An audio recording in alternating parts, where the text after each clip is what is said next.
to do kind of an orientation of who is BCI, and really this came out of a conversation that we were having where we were describing that there's a lot of new people within the organization. We're a growing enterprise. We have new jobs that are being created. We have new people that are in them. We have new partners, new projects. And there was kind of the concept that said, is there ever a point at which we actually sit down as a total corporate group and essentially walk through what we all do? Okay, not just what we have been calling within the Leadership Council, each of the silos or departments do, but how they all interrelate with each other, so that each and every one of you could be that much more of an effective leader, administrator, manager in terms of what you do. So clearly you know your job responsibility, and in all probability you know most of the job responsibilities of those within your department. But it is one of our goals today is to make sure that you have a clear understanding of who's BCI, how we got to where we are, what we do, who we do it with, how we do it. And so that's why we decided to have this orientation that we're having this morning. So I appreciate everybody coming. Secondarily, I wanted to basically start with two things. One is the concept that says, what do you do in a business? Which I have a friend, Leonard Fuller, who many of you know is a consultant, and Leonard boils down business into four things that you must do. And he says you must sell it, you must do it, you must bill it, and you must collect it. Okay? And if you don't do any one of those four, then you're out of business. Okay? Or your business is suffering, depending upon how poorly or how well you are doing one of those four things. So those four things are the critical pieces of a business. And with that, my other piece would be, as many of you know, I have a young daughter. All good stories start with once upon a time. So once upon a time, and our agenda today is that we're going to cover who is BCI, what is it that we do, how do we do it, who do we partner with to do that work, who's our ultimate customer. So, who do we actually do that work ultimately for? We're going to do a little bit of detail of projects. So one of the things that happens is in the corporate office in Los Angeles, many of you do not go out to the actual project locations. And so what we're going to try to do this morning is to give you a flavor for what's it look like out there when I'm talking to a project manager or an admin person at a site and what they're actually experiencing at their food service or their janitorial or their security location in terms of that piece. The department heads are going to go through each one of the areas and give a little bit of detail about who's in their group, what they do, how it gets coordinated, and how it interrelates with all the other departments. So that you have a sense of, why is it that if I don't get this piece done timely, what does it do other than the fact that someone told me I needed to get that done timely? Who else does it affect? Okay? We're going to go through a start to finish of a contract. So several of you in the room have heard Mike Robinson, our head of operations, talk about a contract. He's done a couple of training sessions. We're going to go over really briefly what happens when we win a contract and what we do from those points forward. And then we're going to leave some time for questions and answers. One of the things that I would really encourage in this session is questions. Okay, so if we're talking about something and someone uses an acronym and you don't know what the heck that means, ask. Okay? If someone's talking about something that they physically do or that's part of their department and they don't know, and you don't know what that means or you're unclear about it, there are no stupid questions this morning. Okay? There just are not. The idea is for everybody to walk out of this meeting and to say, I got it. Okay? I have a really good sense of what this company does.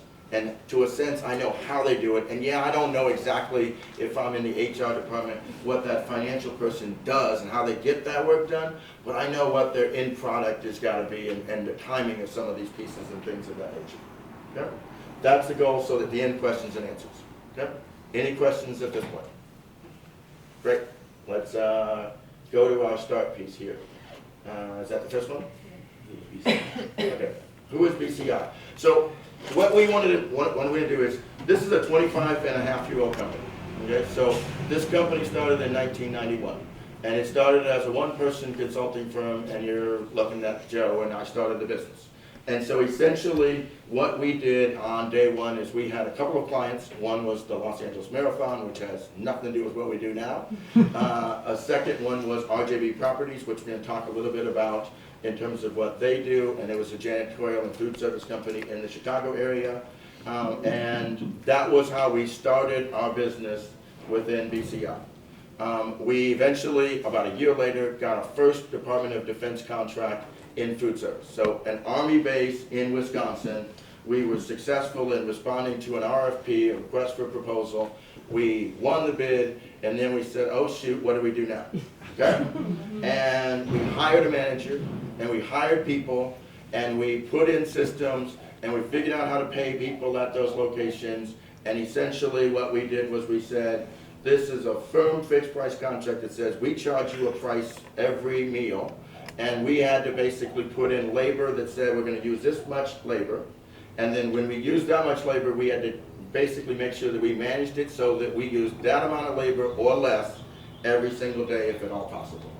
And if we did that successfully and we trained people and we did all the other things, then we would essentially have a project that would successfully feed soldiers at that Army base, make money for the organization, allow us to build some past performance that says we can do this and maybe we can win another one of these and we can continue to thrive in terms of moving the business forward. In '92 we won that first project. In '93 we won a couple of more. In '92 what we did was we looked up and we were driving around the base to the food service, to the cafeterias and into the dining halls, and we looked up and we said, you know what, we keep driving past the janitorial contractor, who is another company, and they have the exact same equipment in their trucks, which are vacuums and mop buckets and ringers, that we have in the kitchen, in the dining halls that we have. Maybe we could do that work too. Okay, and so we essentially started bidding on not only the food service ones, but we also started bidding on janitorial projects also. And lo and behold, about a year and a half later, we won our first janitorial contract in Alabama. Okay, so we won a contract in Wisconsin, and we won a contract in Alabama, and the RJB team that we'll talk about was doing some projects in the Chicago area. So that became what we had in terms of our piece, and in 1994, we doubled our business in terms of corporate overhead and went to 2 people. So we went from 1 to 2. Who was number 2? Kelly Butler. So Kelly Butler lives in Chicago, is still a friend, and she and I moved into the office building that we are on San Vicente, into a law offices firm office on the 6th floor, and she had an open area and I had an office, and that was the conglomerate of Blackstone Consulting. Okay? And so now all of a sudden, instead of Joe doing all of the things that we're going to talk about in these different departments, Kelly was doing some. Kelly started off by saying, okay, someone would call and they'd go, I have a question for payroll. And she'd say, yep, what can I help you with? She goes, I have a question for HR. Yep, what can I help you with? Okay? So she became the end all of all things at that point. We stayed in that suite for about 9 months. The landlord that we had put a little note under my door that said, if the rent's going to go from $1,000 to $2,000, and I put a note under his door that said, if you wanted me to move, you should have said so. And we moved into the suite on the 5th floor that's across from where we are now, which is Cressa, and we started subleasing from Cressa in 1995. We subleased from them for 6 to 7 years, at which point in time we had now gone from 2 people to like 4 or 5 in the office. We were taking up too much of their space and they were growing, so we needed to basically get our own space. They needed to get us out of their space. As space opened up on the 4th floor, we moved into the 4th floor, which was about 1,500 square feet, which is about the size of what we have on the 2nd floor now. And the 5 of us moved into that suite in 2003. Okay? By this time, in terms of business, we'd gone from having the couple of projects that I described in 92, 93, 94, to having a handful and a couple of handfuls worth of projects all throughout the country. We had projects in Wyoming, we had projects in Colorado, we had projects in California, we had projects in Georgia, we had projects in various states across the country. Okay? Primarily still Department of Defense, primarily food and janitorial. Okay, so we're still managing people, buying small amounts of equipment and supplies, and essentially managing that from a remote location in LA to basically oversee project managers at locations. We've always had this model that said, when we're gonna win a project, we're gonna take a project that has enough personnel that we can sustain a manager, that he or she is at the site as the project manager to run that particular location. In other words, we don't set up our model like, I'm gonna use ABM, the janitorial company, where they might have a building and have 2 people in that building doing the cleaning, and 2 more people in another building, and 2 in another building, and no managers, and then a regional person to just kind of oversee and check and make sure. We've always had a campus type thing where we have 15, 20, 30 people that would be at a location, and a manager or a set of management that would oversee them, that was responsible for, if a person called off, being able to basically replace that person without calling Los Angeles, okay? So that's the model that many of you see today, for sure, but it's how we started even back in 1992, 1993. Yep. What do we do? Any questions relative to, so that got us to about 2003. We moved into the suite that we're in now in 2005 because we went from 5 to about 10 people in 2 years in terms of corporate overhead. That space wasn't big enough. The space was basically, it went from the front door to where Sochi's office is right now, and it ended there. And then we've had 2 subsequent busts through the walls as other businesses go out of business. And that's where we are in terms of the space that we are now, in terms of about 7,500 square feet on the 5th floor. And then about almost going on 2 years now, is it? Yeah. We've had almost 2 years that we have space on the 2nd floor. That's another 1,500 square feet. So that's the progression of our biz there. We used to bid on jobs that were a couple $100,000, and that means that we had 5, 10 people, okay?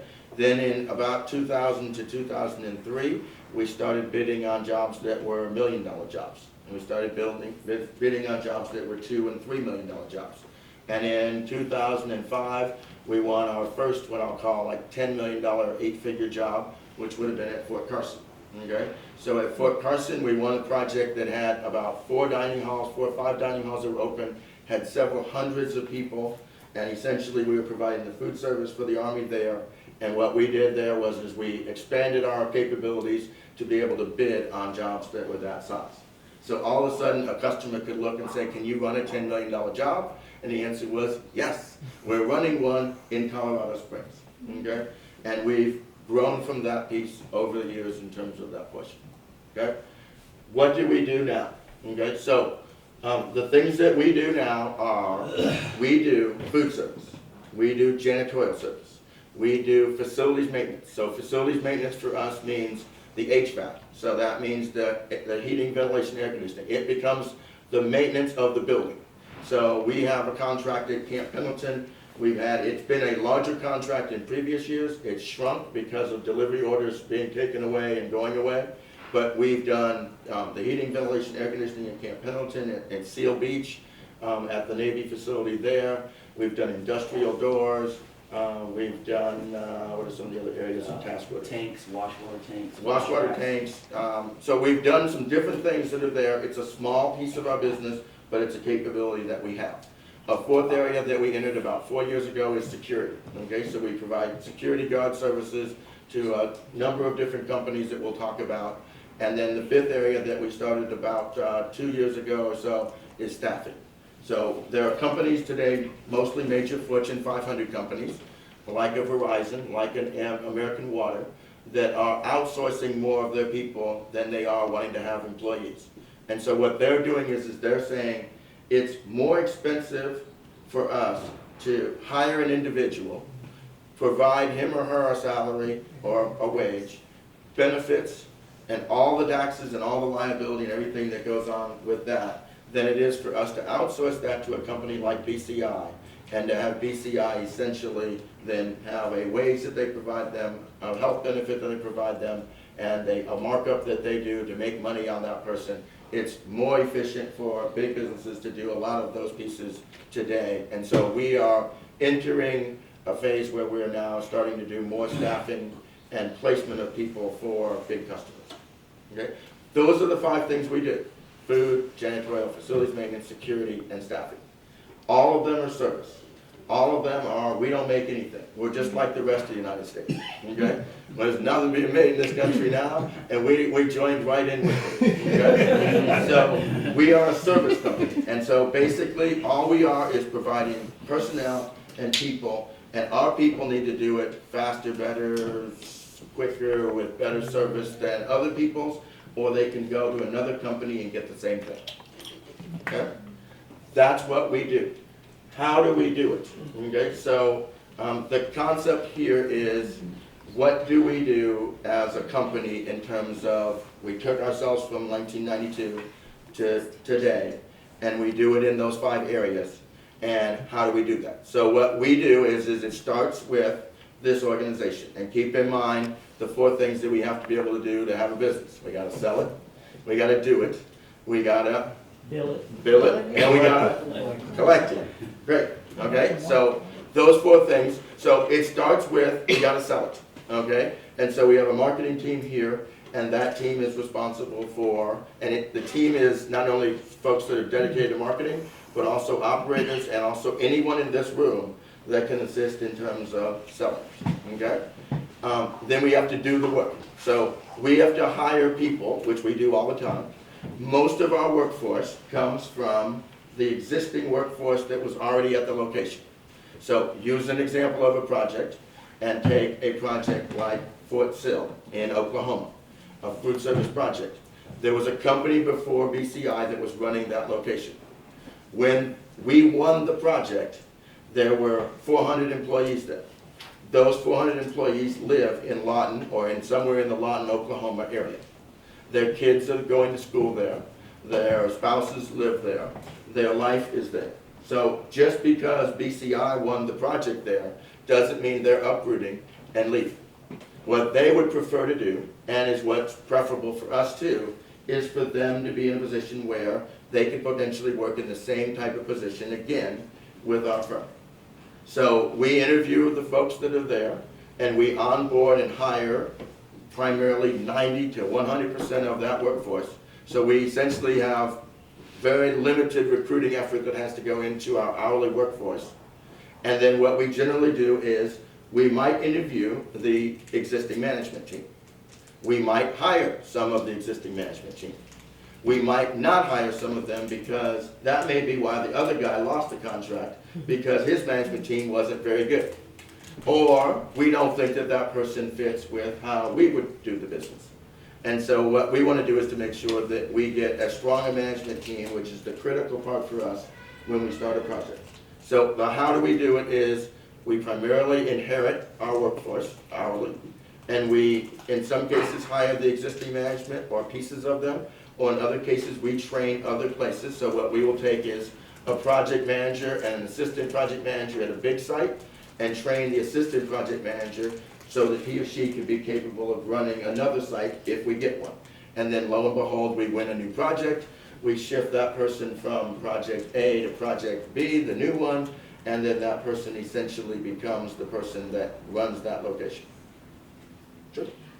Could you sort of discuss how it works when we have, for instance, another company who's the face of the project, like R&R or Linger, something like that? So did everyone hear the question? Okay, so I'm going to defer for a moment, just because I think that's right here in terms of the partners. Okay. Okay, which you're the best lead-in for my next bullet or whatever, et cetera. But the question is we do a lot of partnering, and how does that work when we partner with another company? Yep. Mm-hmm. Any other questions at this point? Okay, everybody clear? Okay. Okay. How do we do it? Who do we partner with to do the work?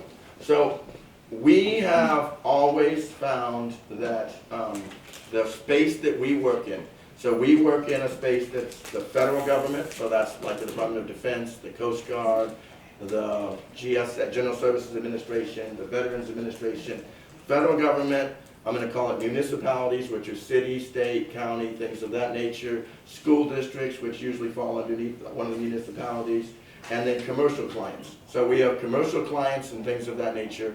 all of those types of clients, they have different needs associated with how they want to work with a company. So sometimes they want to work with a small business.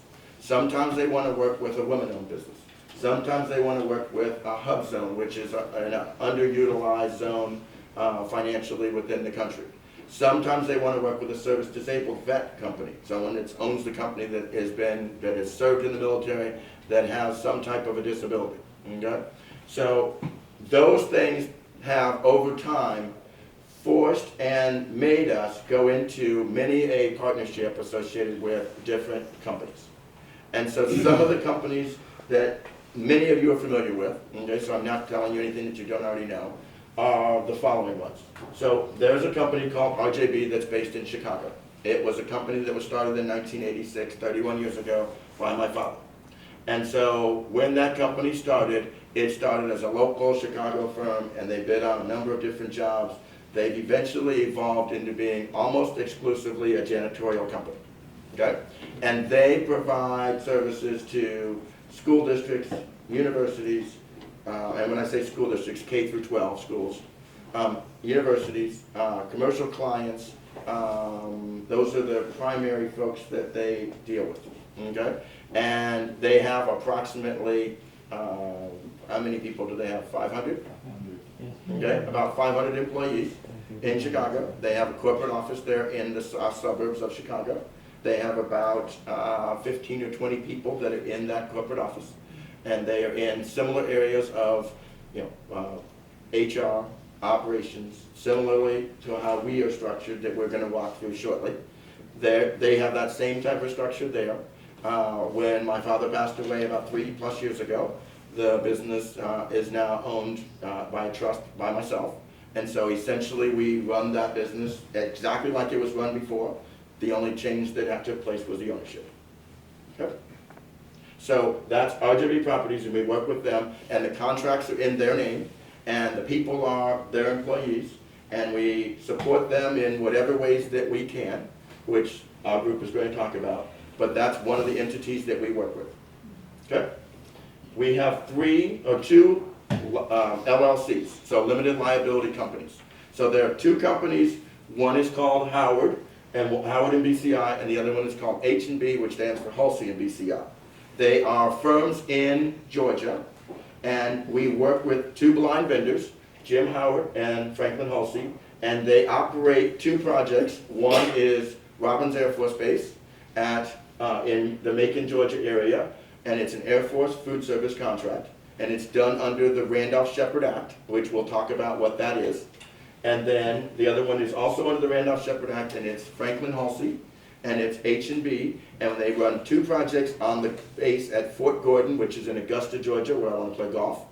And the two projects that they run are Fort Gordon, the main dining facility that's there, and there's an NSA location, a National Security Agency location there that they call the NSA Georgia location, and there's a cafeteria that we run there called White Law, and there's a separate team that runs that contract from the contract that's at the Fort Gordon main Army base location. Okay? Those are our two LLCs that we run. Then we have partners in small business that we work with.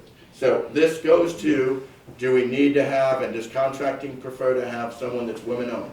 Do they have someone that's hub zone? Do they have someone that's service disabled vet? So companies like Avery Group, which is run by Leotora Jefferson Morse, and C2 Enterprises, which is Samantha Chung, and JWM, which is Jared Mills, and Revilla, which is Jim Brown, and Worley, which is Kevin Worley's company, and Genesis Professional, which is Marcus Moore, and he's a staffing firm that we're working with.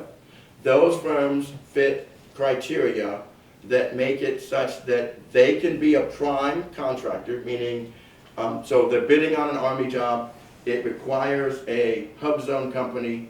JWM is a hub zone company, and it bids as the lead, and BCI is going to partner and consult with them.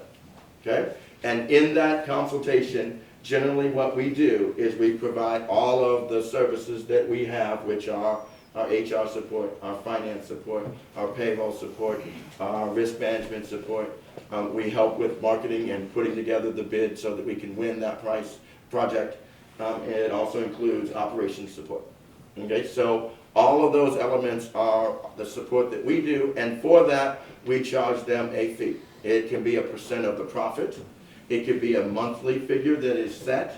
It could be those are generally our two ways that we essentially get paid for our services and our participation in helping to win and operate a project. Okay? So those are small business partners there. And then we have a few large business partners that we work with. We work with Securitas, so that SUSA is Securitas USA. They're the world's largest security firm. And we work with them on our Kaiser, our PG&E, and our Central project. And so they are a subcontractor to BCI.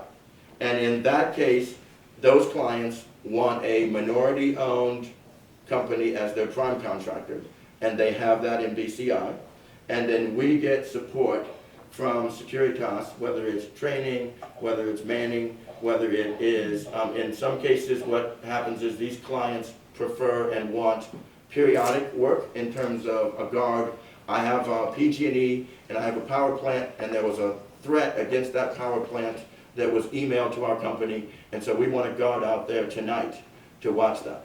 Well, our problem for BCI is that we don't have extra guards, okay? So we don't have guards just standing by that we can grab, but a large firm like Securitas does, and so we can utilize their expertise to help us with that.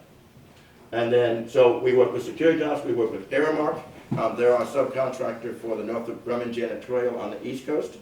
We work with Servicom at the Northrop Grumman, El Segundo, and Rancho Bernardo locations in the San Diego area.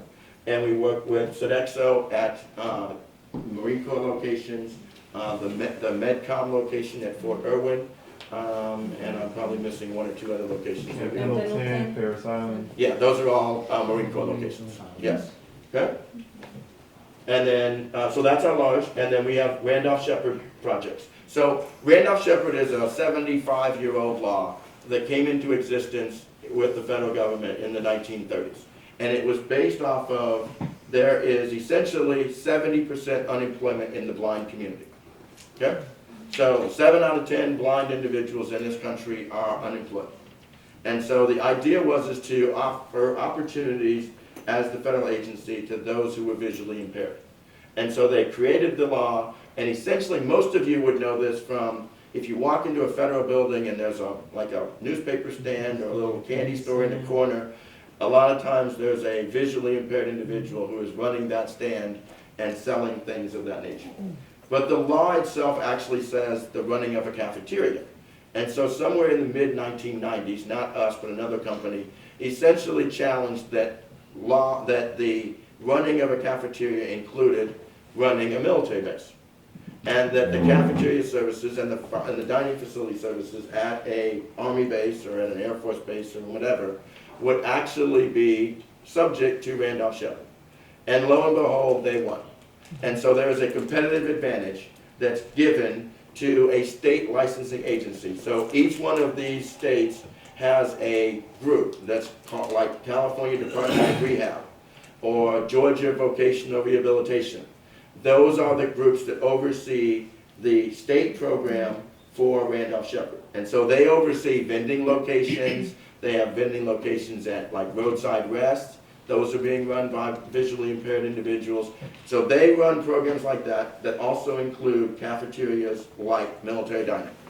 And so as a result, we've gotten to the stage where those military dining pieces are now subject to Randolph-Shepard. They have a cost competitive advantage, and what they typically do is the state picks a blind vendor, or what they call a blind vendor, a visually impaired person, and then either the state or the visually impaired person picks a teaming partner, which is a company like BCI that brings the expertise to run a military dining facility.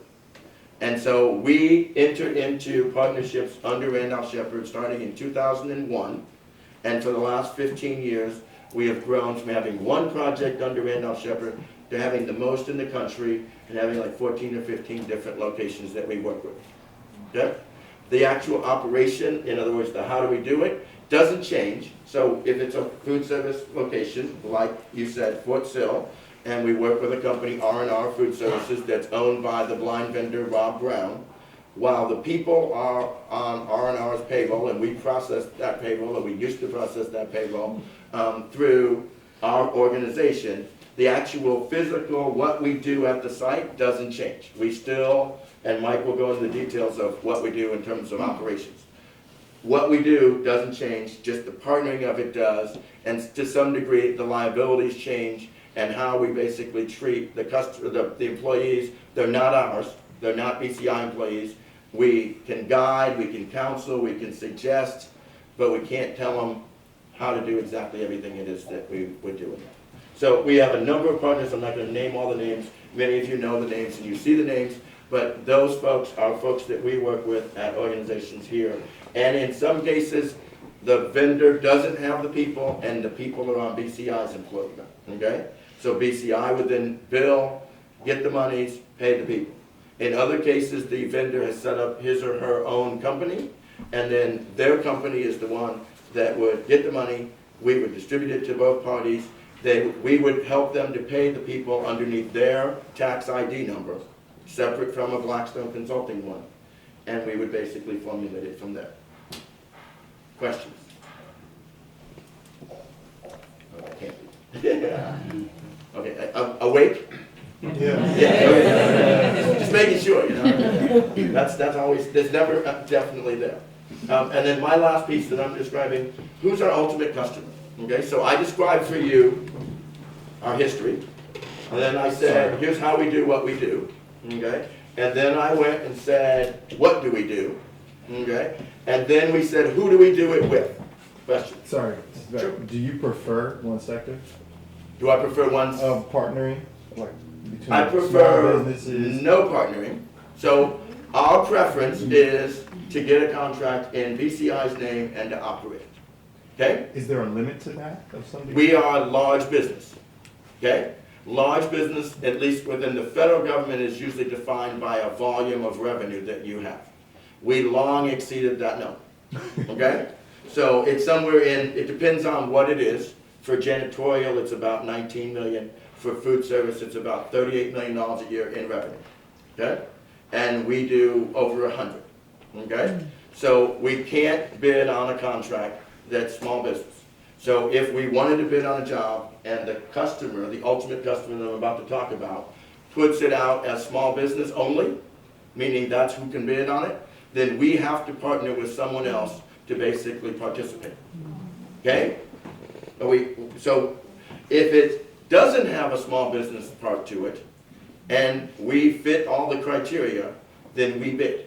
So examples of that, and Bruce is familiar with this from his military background, anything that is what they call OCONUS, so outside the continental U.S., okay?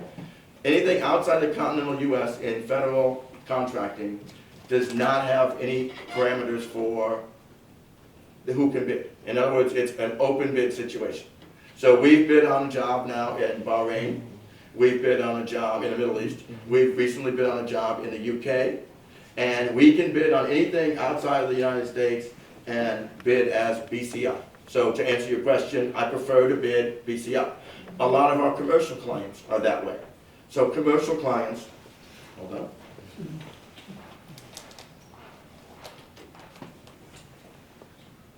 Commercial clients, they actually prefer a larger business. So what they don't want, they don't want a small business that they're worried about whether or not they're going to make the first payroll. Right. Okay? They don't want to have that. So they want someone that when they go to their procurement office and they say, I'm suggesting that we contract with BCI, the guy doesn't say, I've never heard of them. What size are they? You know, whatever. That's the kind of thing that if you're in corporate America, you lose your job if you pick BCI and then they fail. Okay? So you're not going to pick company ABC to do some job and they do $1 million worth of sales and this is a $5 million job, because if they fail, you lose your job. There's a disaster going on. Excuse me. So we prefer BCI. Got it. Okay? Next would be probably RJB, because that's just us. Sure. Okay? Hold on one second. I'm going to choke you. And we laugh.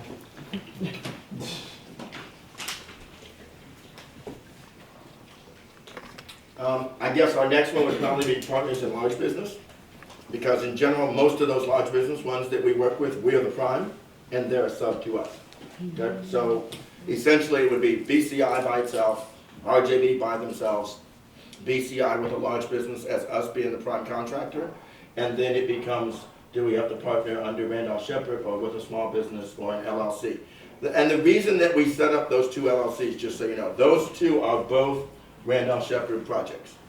The state of Georgia forces you to set up a limited liability company when you bid on a job under Randolph Shepherd in their state. So because of the way that they structured it, we had to set up a company between Howard and BCI and Halsey and BCI to operate the two contracts, Robbins and Fort Gordon, that I described. Otherwise, this wouldn't exist, and it would be down here with partners under Randolph Shepherd. So it really is the same thing. Gary? So who is the contract with on those LLCs? So the contract for the LLCs, just like it is under Randolph Shepherd, is with the state licensing agency, like Georgia Voc Rehab, California Department of Rehab, whatever state that's in, Colorado Vocational Rehab. So those contracts in LLC and partners under Randolph Shepherd, the name of the contract is the state, and then they subcontract out the work to either BCI direct or to BCI and a vendor that's a blind vendor or a visually impaired person. Can you speak about how you build relationships with the BEP and the key to that to the business? So, did everyone hear the question? Yes. Okay, so BEP is Business Enterprise Program or the state. Okay, so the state has their program for Randolph Shepherd, and it's usually, the state has a program in this that has multiple things. So the state is doing things for Voc Rehab that have nothing to do with contracts like at military bases. Okay, just normal vocational rehabilitation services that they provide for people who have disabilities within the state of Georgia, California, Colorado, you name the state. Okay, but a subset of what they do is this Randolph Shepherd program, and they usually call the group the Business Enterprise Program. So this BEP or Business Enterprise Program, which falls underneath the state, they essentially are an avenue for us to basically meet with different vendors. So what we do is we are constantly as a company courting the states and potential blind vendors. So essentially what we're saying is I'm going to use an example. Mike is a visually impaired person. He works at a vending location in the state of Florida, okay? And so the state of Florida comes out with a military-based contract at a Navy location that we have an interest in. And the state of Florida expresses that they have an interest in that particular program through the Randolph Shepherd program. So they would write a letter saying, we have an interest, we want this under Randolph Shepherd to the Navy. And the Navy, under the law, would have to then say, the Randolph Shepherd priority applies, okay? And so it applies and you're going to get a priority. So now the state goes about selecting a blind vendor to be the manager of that Navy location in Florida. And they put it out as a bid offering amongst anyone who is a licensed blind vendor in their state. So if our room here was all visually impaired people, we will have all gone through like a Surf Safe training program, and we would have gotten, we would have been in good standing, and any fees or any responsibilities that we had underneath the program in the state of Florida, we would be licensed blind vendors that would basically be in the program. And if we chose to, we could all put in our name to basically be that selected person for this new Navy location. So let's say a half a dozen of you do it, and Mike wins. Okay? So, and we have nothing, BCI has nothing to do with that selection process. Okay? It happens, and then we find out that Mike was a selected person. So what we want to do now is, depending on how the state works, is we want to basically get to Mike or the state or both and tell them about BCI and tell them that we do this in a lot of states with a lot of vendors, obviously, as you see from this list here, and that we would be the best person and best company for you to team with for this new Navy location in Florida. Okay? And so the ways that we do that are we attend conferences that are for blind individuals. So there's a conference called BLAST that's about every 18 months. There's another one called Sagebrush that's in Las Vegas, that's every February. And so we send representatives from marketing or operations team to those locations to hobnob, to do the sell it part, right? That's the first one of those pieces. So that what happens is, when Mike gets selected, guess what? Mike was at Blast 3 years ago, let's say, and he ran into Bruce, and Bruce was there, or Cindy was there, and they essentially met Mike. He got to know who BCUI was, and lo and behold, 3 years later, he gets selected to be this person for the Navy location in Florida. We pick up the phone and we call and we say, hey, Mike, remember us? Okay? We're those great guys that were doing, that were telling you what we could do. And we also do a really wonderful job of saying, hey, Mike, if you don't believe us, call any one of the folks that we work with. Okay? Call one of your fellow blind vendors that already works with us, and he or she can tell you what it's like to work with BCI. Okay? We do one other big thing, which is annually we have a conference that Bobby coordinates and that many of us attend. And it's always in Southern California. And we invite all of the partners that we have contracts with, or ones that we think that we're about to get a contract with, to that conference. And we do training for about a day and a half, and we have social events, and the objective is to do two things. One is to learn what we could do better with them, since they're an existing partner. And the second one is to make them a great salesperson for what we do. So that when Mike gets selected for that Navy location in Florida, and I tell him, go ahead and call up Stan Young or Eileen Lopez or Tom Linker or whomever, that they're going, the best thing you could ever do in the world is to work with this team here. Okay? And so from that perspective, that becomes the selling part of this, and it's just mushroomed over time. Okay? I mean, the best sales thing we do is to shut up and let somebody else sell for us in that sense. Did that answer your question? Absolutely. Okay. Any other questions? Okay. And last one that I have. Who's our ultimate customer? So we talked about partnering. We talked about what we do, the 5 areas that we work in. We have a sense of what the corporate team is, and we're going to go into the detail of each one of the departments in a minute. Our customer is the federal government. So we work with the Army, we work with the Navy, we work with the Air Force. When I say we work with the Army, we do, so that you know, if you're walking and you're at a social event, you're at a coffee house, whatever, and somebody says, who do you work with? I work with this company, BCI. They go, that's that, right? You say, well, we do more Army food service contracting than anyone in the country, okay? More. Nobody else feeds as many soldiers, has as many locations, does anything of that nature. That's us, okay? The Navy, we work for them. We work for the Air Force. We work for the Coast Guard. We work for the General Services Administration. We do work with the Veterans Administration. And when I say we, now, keep in mind, that can mean any one of these organizations, okay? So when we're starting to talk about we, it may not be that it's a contract in BCI's name, but we're a partner in some capacity of one of these or just BCI alone, okay? Those are the federal. Then we do a lot of work with the schools. This is primarily RJB. So they do a lot of K through 12 schools. They do some junior colleges. They do universities. And then we have a number of commercial clients. So our biggest individual client is Kaiser Permanente. Okay? So the HMO that's here in California, they're in California, they're in Colorado, they're in Georgia, they're in Maryland, Virginia, DC, Hawaii. They also are in Portland, and they're about to finalize a sale of a purchase of a Seattle-based HMO in the 4th quarter of this year. Okay? We are their security contractor. Okay? And we'll go into more depth about what that entails. Northrop Grumman, so that's one of the world's largest aerospace corporations. They used to be headquartered in El Segundo, then they were headquartered in Kansas City, but they've now moved to the East Coast so they can be closer to their customer in DC. Okay? So their headquarters are in DC, but they have major operations here in El Segundo, in Space Park, in Manhattan Beach there. They have major operations in the San Diego area. They have some in Palmdale, and then they have things on the East Coast. Yep. And we do primarily janitorial with them there. PG&E, we do all their security. Okay? So PG&E is the largest utility company in Northern California. So they're based in San Francisco. And we do their work we do a portion of their work in San Francisco and throughout Northern California. The same thing for Sempra. So Sempra's the one that's overcharging you personally here in Southern California for your utility, okay? So Sempra is San Diego Gas, SoCal Gas, and they go from basically Bakersfield down. And PG&E basically goes from Bakersfield up, okay? And so we do the security for Sempra.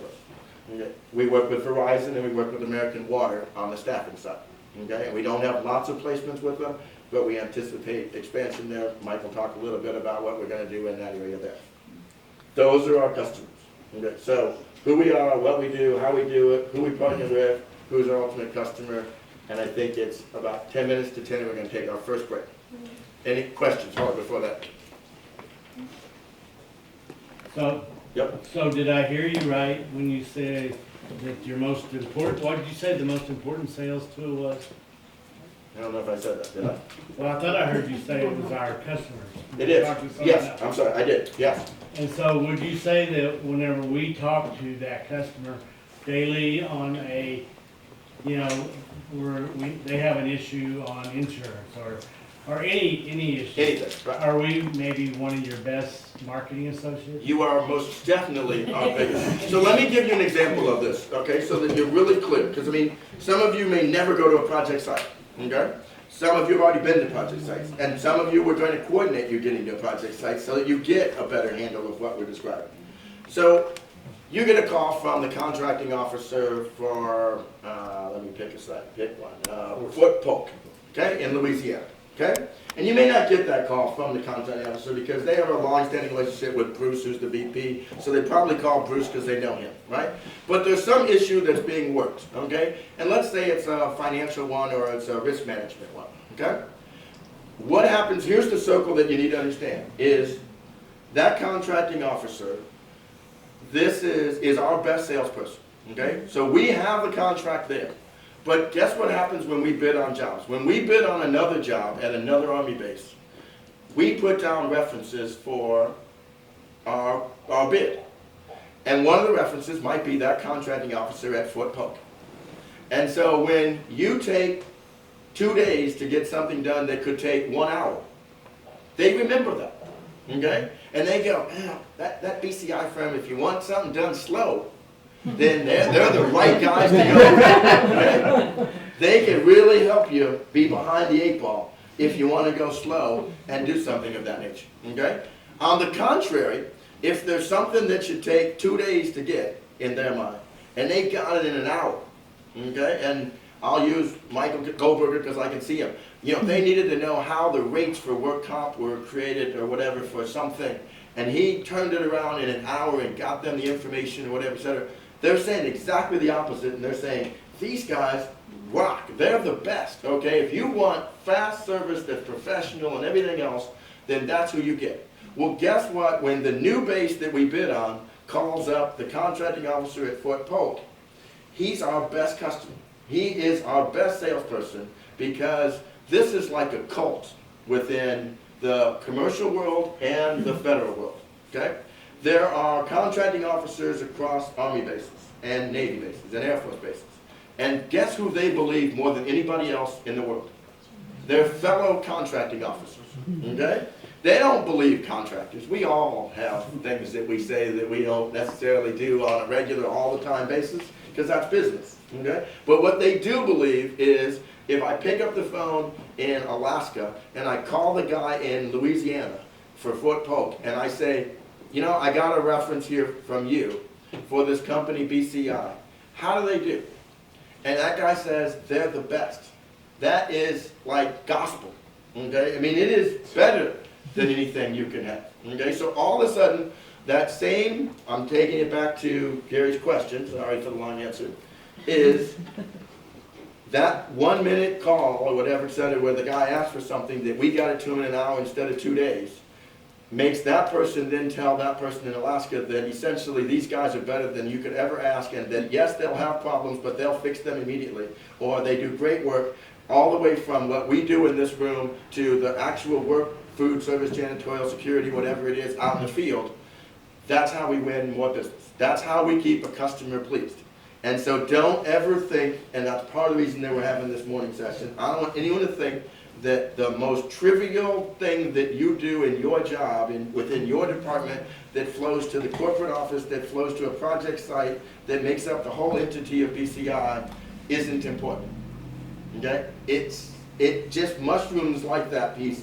And if you can turn on your computer in the morning and think about that piece and that piece alone, that makes us so much more a stronger group. Yep.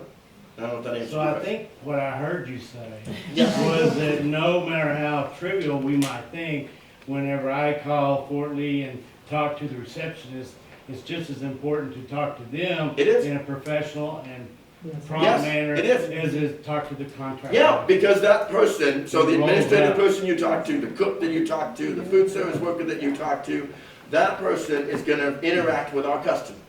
Okay? So if I just had something that I should have gotten from HR or payroll, I'm just using them, not putting anything out there, and I didn't like how quickly it came or the answer that I got or whatever it was, then I go to the serving line and I go, what do you want to eat today? Right?